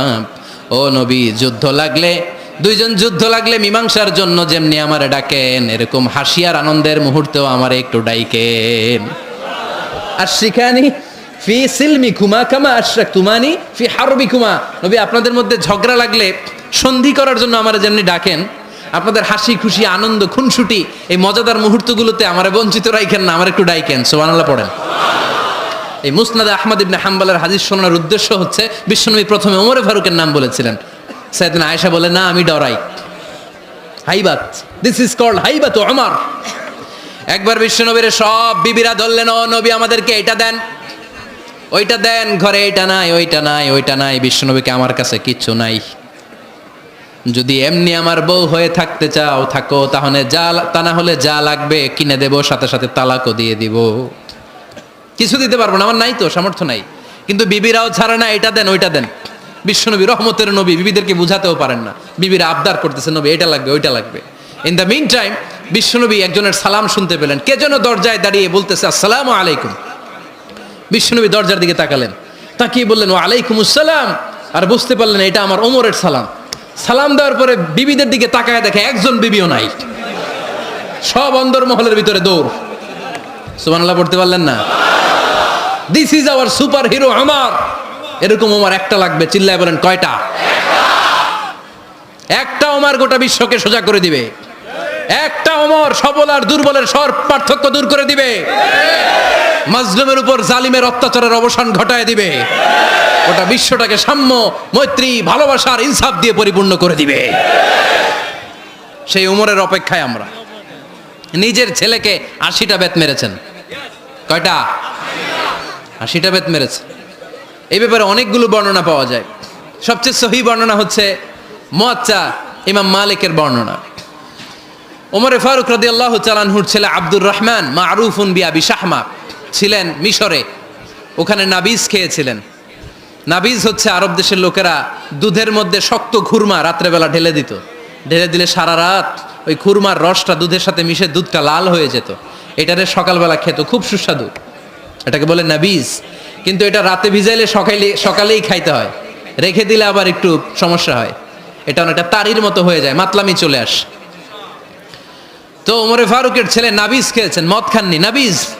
কিন্তু নাবিজ খাওয়াতে সাকরান চলে এসেছে। সাকরান চলে আসাতে এটা যখন প্রমাণিত হয়েছে, আমর ইবনুল আস রাদিয়াল্লাহু তাআলা আনহু নাকি 80 বেত মেরেছেন মিশরে। কয় বেত? নিয়ম হচ্ছে সবার সামনে, ইনি সবার সামনে না মেরে একটু গোপনে মেরেছে। এই তথ্য যখন ওমরে ফারুকের কাছে এসেছে, উনি বললেন না, মারতে হবে সবার সামনে, আলাদা মাল্লা কেন? ও মদিনায় ফিরে আসলে আমি আবার 80টা মারবো। মদিনায় ফিরে আসার পরে সাইয়েদনা ওমরে ফারুক ওই আগের 80টারে আর ধরেন নাই, নিজ হাতে আবার 80টা বেত মেরেছেন। এই বেত মারার 1 মাস পরে এই আবু শাহমা ইন্তেকাল করেছে। অনেক ঐতিহাসিক বলে এই বেতের আঘাতে মরেছে, কেউ কেউ বলেছে নিজের রোগের কারণে মরেছে। কিন্তু দিস ইজ দ্য ইনসাফ সিস্টেম অফ ওমর। নিজের ছেলে বলে ছেড়ে দেয় নাই। এখন নিজের ছেলে হইলে 7 খুন মাফ, নেতার ছেলে হইলে 10 খুন মাফ, এলাকার মোড়লের ছেলে হইলে 10 খুন মাফ। নো পার্সিয়ালিটি ইন ইসলাম। ইসলামে পার্সিয়ালিটি নাই। আপনি নেতার ছেলে হন, আপনি বিজনেস ম্যাগনেটের ছেলে হন, আপনি যেই হন না কেন, ইসলামের দৃষ্টিতে সবাই সমান। চিল্লায় বলেন ঠিক কিনা? বানু মখজুমিয়া গোত্রের এক নারী চুরিতে ধরা পড়ল। সাহাবারা বললেন, নবী, মদিনার সবচেয়ে ভ্যারি প্রেস্টিজিয়াস এন্ড ডিগনিফাইড ফ্যামিলির মেয়ে, আপনি হাত কাইটেন না, কারণ ইসলামের নিয়ম চুরি করলে কি কেটে দাও? বিশ্বনবী বললেন, বলো কি? হাত না কাটার জন্য তোমরা আমাকে রেকমেন্ড করছো? এটা আল্লাহর আইন। পৃথিবীর কেউ রেকমেন্ড করলো শোনার ক্ষমতা আমার নাই, কারণ আইনটা দিয়েছে কে? আল্লাহ। লাউ কানাত ফাতিমাতু বিনতি মুহাম্মাদিন সারাকাত লাকাতা মুহাম্মাদুন ইয়াদাহা। আরে বনু মাকসুমিয়া মেয়ে তো দূরের কথা, আমার কলিজার টুকরা ফাতেমাও যদি আজ চুরিতে ধরা পড়তো, তার হাত কেটে দিতে আমি 1 মিনিটও দেরি করতাম না। দিস ইজ ইসলাম। এই হচ্ছে ওমরে ফারুকের মানাকিব। এরকম ওমরে ফারুক কয়টা লাগবে? আওয়াজ করে বলতে হবে, কয়টা লাগবে? একটা লাগবে। এই সাইয়েদনা ওমরে ফারুক মদিনার প্রথম চিফ জাস্টিস ছিলেন। সর্বপ্রথম ওনার পরামর্শে সাইয়েদনা আবু বকর রাদিয়াল্লাহু তাআলা আনহু কোরআনকে সংকলন করেছেন। আমরা এই যে কোরআন পড়ি 30 পারা, এমদাদিয়া লাইব্রেরির 114টা সূরা, কত সুন্দর সন্নিবেশ করা হয়েছে, এখানে সাজানো হয়েছে। আল্লাহর হাবিব সাল্লাল্লাহু আলাইহি ওয়াসাল্লামের সময় কি এরকম কোরআন ছিল নাকি? ছিল না। খেজুর পাতার মধ্যে, গাছের বাকলের মধ্যে, ওটের বড় হাড্ডির মধ্যে আর পাথরের মধ্যে খোদাই করা কোরআন ছিল। সাইয়েদনা আবু বকরের সময়ে রাদিয়াল্লাহু তাআলা আনহুর সময় যুদ্ধ হলো, 70 জন হাফেজ সাহাবী ইন্তেকাল করলেন। সাইয়েদনা আবু বকর রাদিয়াল্লাহু তাআলা আনহুকে ডেকে ওমরে ফারুক বললেন, ও আবু বকর, এইভাবে হাফেজে কোরআন সাহাবীরা যদি দুনিয়া থেকে বিদায় হয়ে যায়, আল্লাহর কোরআনও তো বিদায় হয়ে যাবে। আমার পরামর্শ হলো আপনি সব বয়োজ্যেষ্ঠ সাহাবীদেরকে একসাথে করে কোরআনের সব কাগজগুলোকে একসাথে করে একটা নির্ধারিত কপির মধ্যে কোরআনকে সংকলন করে ফেলেন। সাইয়েদনা আবু বকর বললেন, যেটা আমার নবী করে না এটা আমি কেমনে করি? কিন্তু ওমরে ফারুক নাছোড়বান্দা বলে, না, এটা করলে কোনো খারাপ হবে না, ভালোই হবে। মুসলিম উম্মার জন্য এক জায়গায় কোরআন সন্নিবেশিত থাকবে, আপনি করেন। সাইয়েদনা আবু বকর রাজি হয় না, ওমরে ফারুকও ছাড়ে না। ওমরে ফারুক বলতে বলতে বলতে বলতে এমন ভাবে সাইয়েদনা আবু বকর রাদিয়াল্লাহু তাআলা আনহুকে ধরলেন, সব শেষে সাইয়েদনা আবু বকর ওমরে ফারুকের কথায় কোরআন সংকলনে রাজি হয়ে গেলেন। পড়েন সুবহানাল্লাহ। উনি বললেন, ওমর যখন আমাকে বারবার বুঝাতে লাগলো, আল্লাহ তাআলা আমার হৃদয়টা ওমরের কথা শোনার জন্য খুলে দিলেন। আল্লাহ তাআলা কেমন যেন আমাকে ইলহাম করলেন, আবু বকর করো, এই কাজের মধ্য দিয়ে আমি আমার কোরআনকে গোটা বিশ্বে জীবিত রেখে দেব। This is Omar. এই যে আমরা হিজরি সনের যে আমরা গণনা করি, এই হিজরি সনের প্রবর্তক হচ্ছে সাইয়েদনা ওমরে ফারুক। সুবহানাল্লাহ নাই? আপনাদের মনোযোগ আছে না গেছে? ফারুক বললেন, না, আমার নবীর জন্ম আমাদের জন্য খুশির দিন, কিন্তু এটা আমাদের জন্য প্রেরণা নয়। প্রেরণা নবীর কাজে, ঠিক কিনা? আরো কিছু সাহাবারা বলল, তাহলে যেই সালে আমার নবী ইন্তেকাল করেছে ওইটারে প্রথম সাল ধরেন। ওমরে ফারুক বললেন, না, যেদিন তিনি ইন্তেকাল করেছেন এটা আমাদের দুঃখের দিন, এটা আমাদের প্রেরণা নয়। আমাদের প্রেরণা হচ্ছে বিশ্বনবীর ত্যাগ, তিতিক্ষা আর কাজের মধ্য দিয়ে। জোরে কোন ঠিক কিনা? ওমরে ফারুক বললেন, যেদিন বিশ্বনবী ইসলাম রক্ষায় নিজের মাতৃভূমি ছেড়ে মক্কা থেকে মদিনায় গিয়েছেন, ওই দিনটাকে হিজরি প্রথম দিন ধরে আমরা হিজরি সাল গণনা করে শুরু করে দেব। ওইটাই হচ্ছে হিজরি সন। সেখান থেকে হিজরি সনের প্রবর্তন করেছেন সাইয়েদনা ওমরে ফারুক রাদিয়াল্লাহু তাআলা আনহু। এই যে স্টেট গভর্নমেন্ট, এই যে প্রিজন, জেলখানা, ক্যান্টনমেন্ট, সচিবালয়, গণভবন, বঙ্গভবন, মুক্তিযোদ্ধাদের ভাতা, রাষ্ট্রীয় ভাতা, এই সব নিয়ম কানুন সাইয়েদনা ওমরে ফারুক তার রাষ্ট্রীয় আমলে তিনি নিজে করেছেন। চিল্লায় পড়েন আল্লাহু আকবার। মুসলমানদের আলাদা কারেন্সি, নিজস্ব মুদ্রা ব্যবস্থা নিজে চালু করেছেন। সৈনিকদের মধ্যে যারা বিবাহিত, প্রতি 6 মাস অন্তর অন্তর 1 মাসের ছুটি কাটাতে তারা ফিরে আসবে, সাইয়েদনা ওমরে ফারুক চালু করেছেন। চিল্লায় আওয়াজ করে পড়েন আল্লাহু আকবার। এই যে আমরা 20 রাকাত সালাতুত তারাবি পড়ি রমাদানে, পড়েন না আপনারা? এটা সাইয়েদনা ওমরে ফারুক চালু করেছেন। সুবহানাল্লাহ পড়তে পারলেন না? কোরআনে মোট 22টা আয়াত আছে যেখানে সাহাবারা ইনডিসিশনে ভুগছিলেন। বিশ্বনবীর মত একটা, ওমরে ফারুকের মত আর একটা। এই 22 জায়গায় আল্লাহ তাআলা বিশ্বনবীর মতের পক্ষে আয়াত নাজিল না করে ওমরে ফারুকের মতের পক্ষে কোরআনের আয়াত নাজিল করেছেন। আওয়াজ করে পড়েন আল্লাহু আকবার। সাইয়েদনা ওমরে ফারুক। আমরা সাহাবীদের জীবন চরিত পড়তে চাই না, কত যে অনুপ্রেরণামূলক দৃষ্টান্ত সাইয়েদনা ওমরে ফারুক আমাদের জন্য রেখে গিয়েছেন। ওমরে ফারুক যখন খলিফা, দিনের বেলায় যদি রাষ্ট্রে কোনো নিয়ম জারি করতেন, দিনের বেলায় জনগণকে কোনো বিষয়ে যদি নিষেধ করতেন, রাত্রে বেলায় খাওয়ার সময় ফ্যামিলি মেম্বারদের সবাইকে বলতেন, এই দিনের বেলা আমি জনগণকে এই কাজ করতে নিষেধ করেছি, তোমরা আমার ফ্যামিলি মেম্বার, খবরদার তোমরা এই কাজ করো না। জনগণ করলে যতটুকু শাস্তি, তোরা করলে পাবি ডবল শাস্তি। সুবহানাল্লাহ কইবেন না? আমাদের নেতারা ওই বাড়ির বিচার করে, ওই বাড়ির মাইয়ার বিচার, ওই বাড়ির পোলার বিচার, নিজের পোলা গাঞ্জা টানে, আছে না নাই?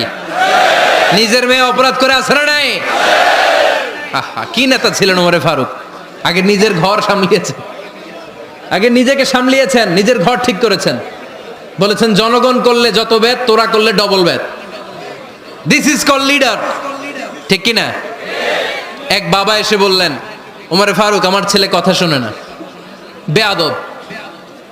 ওমরে ফারুক ছেলেরে ডাকলেন, বাবা তুমি তোমার আব্বাজানের কথা শোনো না, এটা তো কবিরা গুনাহ। ছেলে বলে, ওমরে ফারুক সব দায়িত্ব আল্লাহ ছেলে মেয়েদেরকে দিয়েছে, বাবা মাকে কোনো দায়িত্ব দেয় নাই। ওমরে ফারুক বললেন, অবশ্যই দায়িত্ব দিয়েছে। তাহলে বলেন আমার বাবার দায়িত্ব কি? উনি বললেন, প্রাইমারিলি প্রথমত 3 দায়িত্ব। আইয়ানতাকিয়া উম্মা, পৃথিবীর প্রতিটি বাবার উচিত ছেলেদের মেয়েদের জন্য ভালো মায়ের ব্যবস্থা করা। 2 নম্বরে আইয়ুহসিনা ইসমা, সুন্দর তার একটা নাম রেখে দেয়া। 3 নাম্বার ইউআল্লিমাহুল কিতাব, তার আল্লাহর কিতাব শিক্ষা দেওয়া। এবার ছেলেকে আমার আব্বা 3টার একটাও করে নাই। এবার ওমরে ফারুক রেগে গেলেন, বাবার কাঁধে ধরলেন, বললেন তুই ছেলের জন্য বিচার নিয়ে আসলি, তোর 3টা দায়িত্বের একটাও তুই পালন করিস নাই। ছেলে বলে আমিরুল মুমিনিন, আমার মা নর্তকী, আমার মা মাজুসি, আমার মায়ের মধ্যে কোনো আদব কাদব নাই, সুন্দরী দেখে আমার মারে বাবা বিয়ে করছে, আমার মায়ের কাছ থেকে জীবনে কিছু শিখি নাই। 2 নাম্বার সাম্মানি খানফাসা, আমার বাবা আমার নাম রেখেছে চামচিকা। কি নাম রাখছে? এটার নাম হইলো একটা, এরকম উল্টাপাল্টা নাম আছে না? নাই না, এগুলো রাখবেন না। আব্দুল্লাহ রাখবেন, আব্দুর রহমান রাখবেন, আর একটা কি বলছি আজকে, হুজাইফা রেখে দিয়েন, পারবেন? ওয়ালাম ইউআল্লিমনি হারফাম মিন কিতাবিল্লাহ আমিরুল মুমিনিন, শুধু তাই না, আল্লাহর কোরআনের একটা অক্ষর আমার বাবা কোনোদিন আমারে শিক্ষা দেয় নাই। ওমর ফারুক রেগে গেলেন, এবার বাপের কান্দে দইরা মারতে শুরু করলেন। তুই পোলার নামে বিচার নিয়ে আইছিস, তোরে মার দিমু আগে। এরকম নেতার দরকার আছে না নাই? মদিনায় এক লোক তার বউরে রাগের চোটে 100 তালাক দিয়ে ফেলছে। কয় তালাক দেয়ার নিয়ম? কয়টা দিছে? কয়টা? এবার স্ত্রী কাঁদতে কাঁদতে এসে বলে আমিরুল মুমিনিন দেখেন, আমার স্বামী আমারে রেগে মেগে 100 তালাক দিছে। ওমর ফারুক বললেন দইরা নিয়ে এটারে নিয়ে আসা হলো। ওমর ফারুক বললেন কয়টা তালাক দিয়েছ? কয় 100টা। কেন দিছ? কয় মাথা গরম আছিল। এরকম আছে না? তালাক দেওয়ার সময় সব তালাক, তুই তালাক, তোর মা তালাক, তোর বোন তালাক, সব তালাক। তালাক দিবে ওয়াইফ রে, দিতেছে সবাই রে। তো ওমর ফারুক বললেন দিবে 3টা, 100টা দিলা কেন? কয় মেজাজ গরম ছিল। কয় দাঁড়া, আত-তালাকু মিন শাআইরিল্লাহ, তালাক হচ্ছে আল্লাহর দেয়া বিধানের একটা নিদর্শন, এটা নিয়ে তুই খামখেয়ালি করলি। আমার রায় শোন, আমার রায় হচ্ছে 3 তালাকে তোর বউ তালাক, বাকি 97 তালাক তোর পিঠের উপরে পড়বে। এরকম বিচারের দরকার আছে না নাই? এরকম দৃষ্টান্তমূলক বিচার যদি বাংলার জমিনে দেয়া হতো, আর কোন নারী ধর্ষিতা হতো, আর কোন নারীকে অ্যাসিড মারা হতো, আর কোন নারী যৌতুকের জন্য কান্না করত? একটা আমল লাগবে, বেশি না। কয়টা লাগবে? তিনি গভর্নর সিস্টেম চালু করেছিলেন, governor system, Islamic state. Bahrain, ইয়ামান, মিসর, কুফা, বসরা, মক্কা, মদিনা, এই 7 জায়গায় 7 জন গভর্নর পাঠিয়েছেন। তাদের থেকে তথ্য নিতেন। এই গভর্নর সিস্টেম উনি বানিয়েছেন। সাইয়েদনা আমর ইবনে আল-আস রাদিয়াল্লাহু তাআলা আনহুকে পাঠিয়েছেন মিশরে। মিশরে একটা দৌড় প্রতিযোগিতা হতো।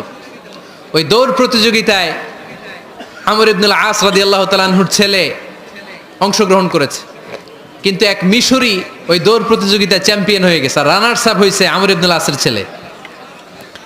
এবার মিশরি ফার্স্ট আর গভর্নরের ছেলে সেকেন্ড। রাগের চোটে আমর ইবনে আল-আসের ছেলে ওই মিশরির মাথার মধ্যে কয়েকটা বাড়ি মেরেছে। মিশরি বলে আমার মাল্লা কেন? তুমি খেলায় পারো না, আমারে মাল্লা কেন? কয় আনা ইবনুল আকরামিন, আমি গভর্নরের পোলা, আমি যা বলবো এটাই হবে, আমার উপরে কথা নাই। মিশরি ওইখানে আর ঝগড়া বাঁধায় নাই, মনে দুঃখ নিয়ে মদিনায় চলে আসলেন। এসে বললেন আমিরুল মুমিনিন, আপনি আমর ইবনুল আস রাদিয়াল্লাহু তাআলা আনহুকে মিশরের গভর্নর বানিয়ে পাঠিয়েছেন। একটা প্রতিযোগিতায় আমি চ্যাম্পিয়ন হয়েছি, ওনার ছেলে হয়েছে রানার আপ। কেন সে চ্যাম্পিয়ন হতে পারে নাই? এই কারণে আমার মাথায় লাঠি দিয়ে 3টা বাড়ি মেরেছে। বিচারটা দিছে কার দরবারে?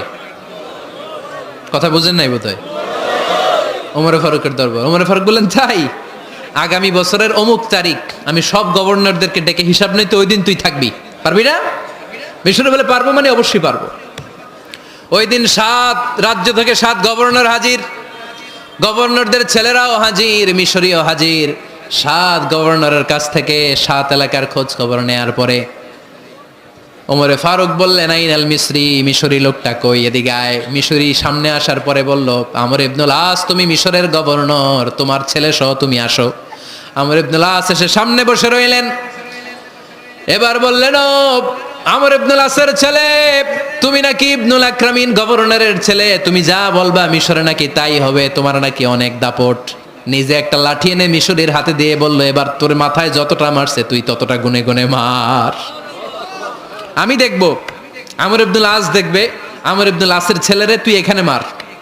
সে বলতেছে থাক, আপনি বলছেন এতেই যথেষ্ট, মারা লাগবে না, আমি মাফ করে দিলাম। ওমরে ফারুক বলল খবরদার, মার ওর মাথার মধ্যে। মিশরি ওমরে ফারুকের ধমক শুনে ভয়ে ভয়ে 3টা বাড়ি মারল। এই বাড়ি মারা দেখেও ওমরে ফারুকের হৃদয় ঠান্ডা হয় নাই। লজ্জায় আমর ইবনুল আস, বয়স হয়ে গিয়েছে সাহাবা, মাথা তখন টাক, মাথায় চুল নাই, লজ্জায় মাথাটা হেট হয়ে মাথাটা নিচু করে রেখেছে। এবার রাগের চোটে ওমরে ফারুক বললেন, এবার আমর ইবনুল আসের টাক মাথার মধ্যে একটা মার। মার! কেন ছেলেকে শিক্ষা দিতে পারে নাই? ইয়া আমর ইবনুল আস, মাতা জাআলতুমুন নাস আবিদা, তোমরা কখন মিশরীদেরকে নিজেদের দাস বানায় নিলা? ওয়াকাদ ওয়ালাদাতুহুম উম্মুহুম আহরারা, আর ওদের মায়েরা তো ওদেরকে স্বাধীন সন্তান হিসেবে প্রসব করেছে। মানুষদের উপর ক্ষমতাগিরি করার জন্য গভর্নর পাঠাই নাই। খবরদার, জনগণ তাদেরকে দেখভাল করার জন্য তোমাদেরকে পাঠানো হয়েছে, তাদের উপর কোনো অত্যাচার করার জন্য নয়। চিল্লায় বলেন ঠিক কি না? এরকম নেতা কয়টা লাগবে? কয়টা? ওই নেতার নাম কি? ওমর। হ্যাঁ, হুয়া ইয়াতি ওমর। 22 জায়গায় বিশ্বনবী কয় একটা, ওমরে ফারুক বলে আরেকটা। আল্লাহ বলে, বিশ্বনবী আপনার পক্ষে আমি আয়াত নাজিল করতে পারলাম না, আমি ওমরের পক্ষে নাজিল করে দিলাম। বিশ্বনবী বলতেন, ইন্নালি কুল্লি উম্মাতিন মুহাদ্দাস, সব উম্মতের মধ্যে, সব নবীর উম্মতের মধ্য থেকে একজন করে আল্লাহ তাকে মুহাদ্দিস বানাতো। মুহাদ্দিস না, মুহাদ্দাস। মুহাদ্দাস মানে এমন লোক যিনি যা ভাবতো ওই ভাবনাটাই আল্লাহ আয়াত হিসেবে নাজিল করে দিতেন। বিশ্বনবী বললেন, আমার উম্মতের মধ্যে মুহাদ্দাস হচ্ছে সাইয়েদনা ওমর। মদিনার সবচেয়ে বড় মুনাফিকের নাম আব্দুল্লাহ ইবনে উবাই ইবনে সালুল, সব মুনাফিকদের সরদার।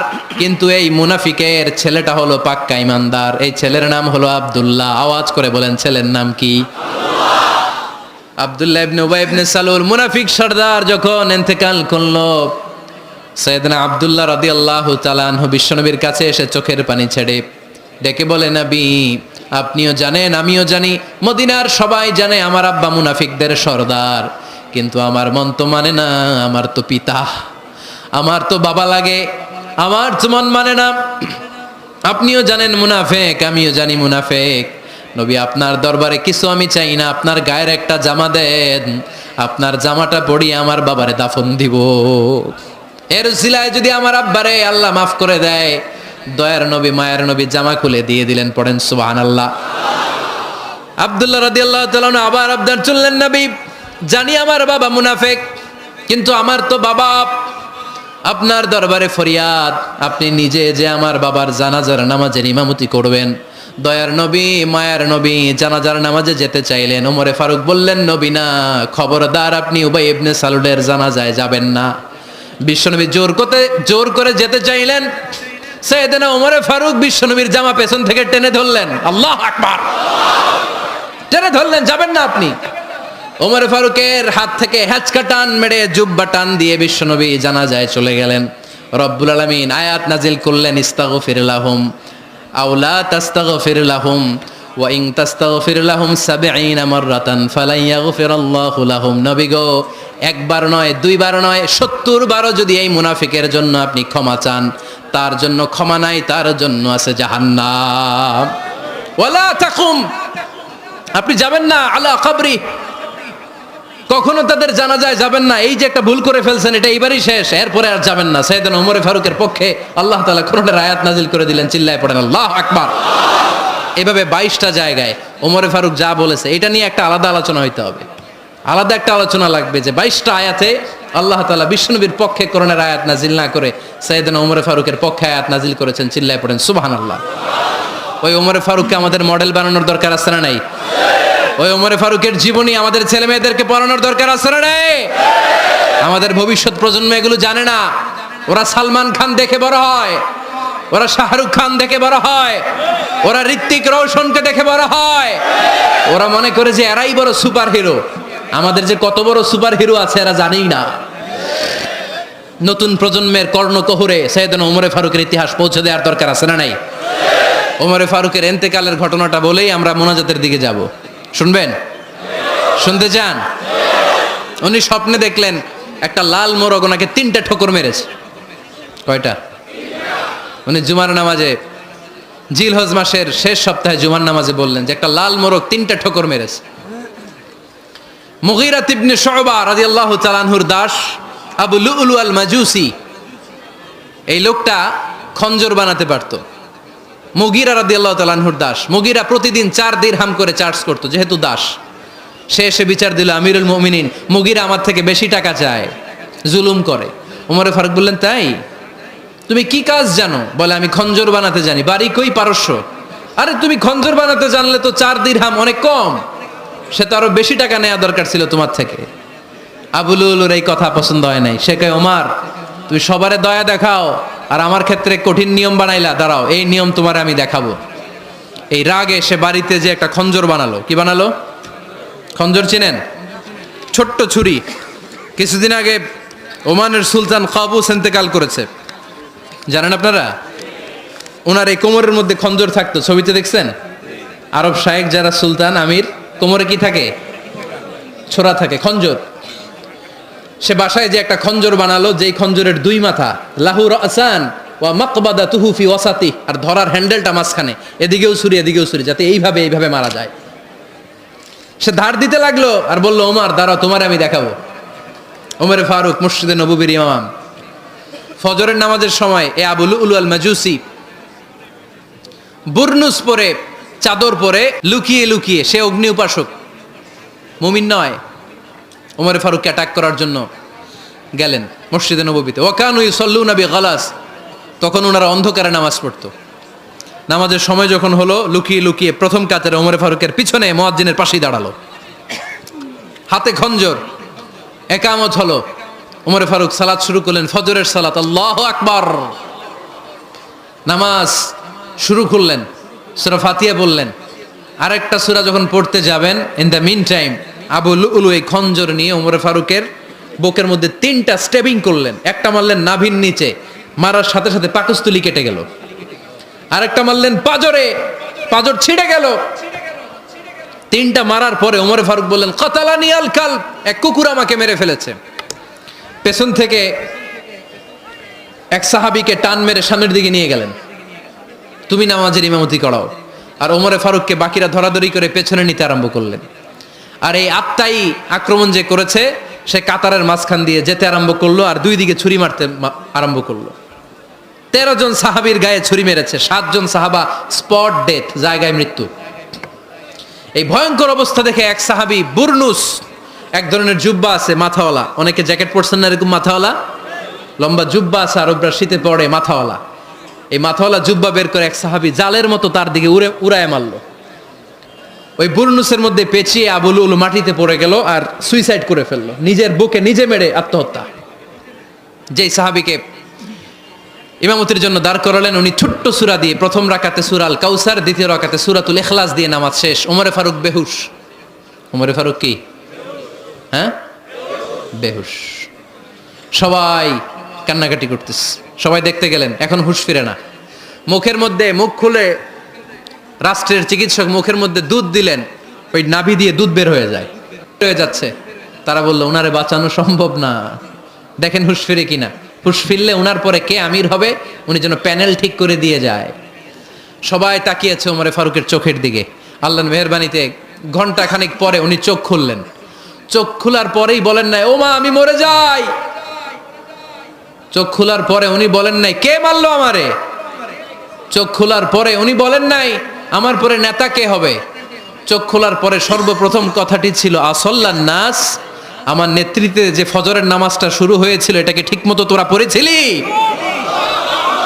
আমার নেতৃত্বে যে ফজরের জামাত শুরু হয়েছিল, সেটা ঠিকঠাক মতো সমাপ্ত হয়েছিল কিনা আগে বল। আসল্লান নাস, নামাজটা হয়েছে কিনা বল। সুবহানাল্লাহ করতে পারলেন না? This is Umar, hour super hero. নেতা অনেকগুলো লাগে না, এরকম নেতা একটাই যথেষ্ট, যে গোটা বিশ্বকে কাঁপায় দিতে পারে। চিল্লায় বলো ঠিক কিনা? আমরা চাই আমাদের ছেলেগুলো ওমরে ফারুকের মতো বড় হোক। আমরা চাই আমাদের ছেলে মেয়েগুলো খাব্বাব, খুবাইব, সাইয়েদনা আলী, উসমান, আবু বকর রাদিয়াল্লাহু তাআলা আনহুর অনুসরণে বড় হোক, ঠিক কিনা? আমরা একটা ওমর চাই, যিনি আমাদেরকে সালাতের শিক্ষা দিয়ে গিয়েছেন, ইন্তেকালের আগে বলেছেন সাল্লান নাস। এজন্য আমরা যেন নামাজ কখনো নষ্ট না করি। আল্লাহর জমিনে দিন বাস্তবায়ন আসাদ্দুহুম ফি আমরিল্লাহি ওমর রাদিয়াল্লাহু তাআলা আনহুর মতো এত কঠোর কেউ ছিলেন না। তাই দিন বাস্তবায়নে আমরা যেন কাউরে ছাড় না দেই। সবার আগে আল্লাহর দিন, সবার আগে আল্লাহর কোরআন, সবার আগে আমার ইসলাম, ঠিক কিনা? চাইলেই কেউ এদেশ থেকে ইসলামরে মিটাই দিতে পারবে না। যে দেশে আল্লাহু আকবার ধ্বনির সাথে সাথে সূর্য উঠে যায়, আল্লাহু আকবার ধ্বনির সাথে সাথে সূর্য ডুবে যায়, সে দেশে আর কিছু থাকবে না থাক আমার ইসলাম থাকবেই, আর কিছু থাকবে না থাক আমার কোরআন থাকবেই। সে ইসলামের সাথে থাকতে রাজি আছেন তো? কোরআনের সাথে থাকতে রাজি আছেন তো?